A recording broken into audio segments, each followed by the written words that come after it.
आपण वावरतोय असं म्हणणं मला वाटतं वावगं ठरणारं नाही। सचिन महाराजांचं स्वागत या ठिकाणी होत आहे।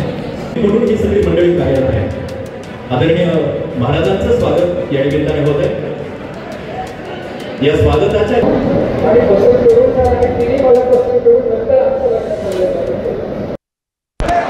नाही, इतिहास महाराष्ट्राचं जर बघितलं तर हा स्वर्गीय वसंतरावजी नाईक साहेब यांचं दीर्घकाळ राजकारण आणि मुख्यमंत्री पदाचं तिथं कार्यकाळ याची ओळख आणि त्यांची ओळख म्हणजे महाराष्ट्रभर बंजारा समाज नव्हे तर पूर्ण देशभर बंजारा समाज।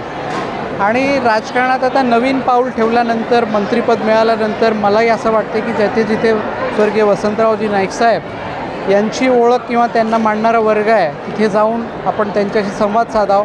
मी उत्तम चव्हाण सर आणि पी.टी. चव्हाण सर यांचं मी आभार व्यक्त करेल की त्यांनी मला मागच्या महिन्यात सांगितलं की आपण असा एक कार्यक्रम घेतो आहे आणि इथे येऊन खरोखर एवढं सर्वांचं प्रेम बघून मला फार आनंद झाला आहे आज।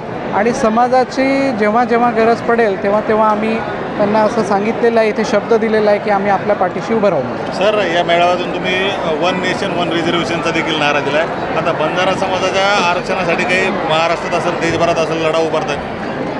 नाही, बघा काय आहे, पहिले आमची जे ऑल इंडिया बंजारा सेवा संघ एक आमची स्वर्गीय वसंतरावजी नाईक साहेबांनी सुरू केलेली एक संघटना आहे। पूर्ण भारताची त्यांची आमची बैठकी होतात, दिल्लीला होतात, गुजरातला होतात, मध्य प्रदेशला, मुंबईला, हैदराबादला होतात, बेंगलोरला होतात। तर याच्यात हे सतत आम्ही तिथे मांडणी करतो। आता काय आहे, एक ड्राफ्ट करणं आवश्यक आहे। ड्राफ्ट करून पंतप्रधान साहेब, प्राईम मिनिस्टर सन्मान्य नरेंद्र मोदी साहेब यांना भेटून, कारण की काय आहे, आम्ही कितीही जरी बोललो तरी त्या दरबारी जोपर्यंत हा मुद्दा जाणार नाही तोपर्यंत तर याचा ड्राफ्ट तयार करणं आणि एक प्रत्येक राज्यातून कोणाच्या मनात काय आहे ते जाणणं पण तेवढंच महत्त्वाचं आहे। कारण की मी निर्णय इथं उभं राहून मी माझ्या मनाने नाही घेऊ शकत। समाज म्हणजे हा तुमच्या पूर्ण भारतात आहे। आगामी स्थानिक अनुषंगाने हे एकत्रित गोत्रमूठ बांधायची आणि निवडणुकीला सामोरं जायचं असा काय विषय नाही, तसं काहीच नाही। आता बघा, आम्ही कार्यक्रम जेव्हा समाजाचा होतो तर तेव्हा हा राजकारण विरहित राहतो, राजकारण विना आपण हे कार्यक्रम करतो। आणि समाजाचा जेव्हा येतो तेव्हा आम्ही राजकारण त्याच्यात कधी आणत नाही। ठीक आहे, याचा जर फायदा आम्हाला काही भविष्यात स्थानिक स्वराज्य निवडणुकीत होत असेल तर आम्ही घेऊ। मात्र शिक्षण असेल, इतर जे बंजारा समाजातील मागासलेपण आहे ते दूर करण्याच्या अनुषंगाने सरकार पातळीवरती अशा पद्धतीने प्रयत्न करत आपण जर बघितलं अनेक तांडे आहेत त्याला निधी दिला जातो मात्र तो निधी मिळत नाही। आता बघा, मागच्या 5-6 महिन्यातून थोडंसं बॅकलॉग जास्त होतं। निवडणुका 1 वर्ष पूर्ण निवडणुका चालल्यात, त्यामुळे काही विभागाला निधी देता आलं नाही, म्हणून थोडंसं स्लो झालं। पण ह्या अधिवेशन काल संपलेलं आहे, आता निधीला देण्याला सुरुवात होणार आहे।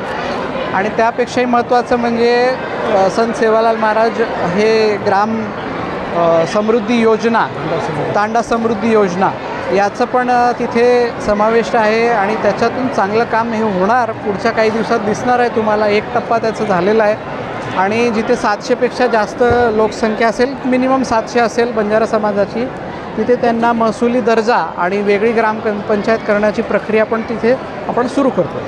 आपण ज्या काही घोषणा केल्या होत्या, लाडकी बहीण योजना असेल, इतर योजना, यामुळे कुठेतरी आता आर्थिक जी राज्य सरकारची जी काही आर्थिक परिस्थिती आहे ती कुठेतरी कमी झाली किंवा लोकांना योजना किंवा इतर निधी देण्यामध्ये कमतरता होती। शासन म्हणून बघा, एक राजकीय भाग असतो आणि एक सामाजिक भाग असतो, दोन्ही भाग बॅलन्स करून चालावं लागते।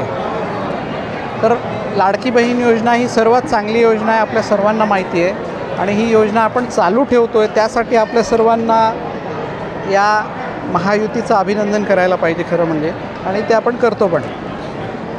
याचा फरक कुठे पडला असेल तर सुरुवातीला ठीक आहे थोडंफार प्रमाणात, पण मी जसं आता बोललो तुम्हाला की आता अधिवेशन संपलं आणि आता सर्व विभागाला व्यवस्थित निधी मिळायला सुरू होणार आहे। तर हा राज्य चालवण्याचा एक शासनाचा राज्य चालवण्याचा एक भाग आहे। आपण जर हिंगोलीच्या दौऱ्यावरती होते त्यांनी या ठिकाणी एक वक्तव्य असं केलं आहे की जर राष्ट्रवादीचं विलीनीकरण करायचं असेल तर भाजपला विचारावं लागेल, आम्ही सध्या एनडीएमध्ये आहोत, ज्यांना यायचं त्यांना एनडीएत यावं लागेल, असं विधान त्यांनी त्या ठिकाणी केलं। कसं वाटतं? नाही, बघा काय आहे, व्यक्तिगत कोणी बोलत असेल, जोपर्यंत आमचे वरिष्ठ नेते सन्मान्य अजितदादा बोलत नाही किंवा त्या बाजूने पवारसाहेब बोलत नाही, तोपर्यंत माझ्यासारख्यानी काही बोललं तरी त्याला काही महत्त्व नाही आहे। माझं राष्ट्रवादीचे एक मंत्री आहात, काय वाटतं तुम्हाला?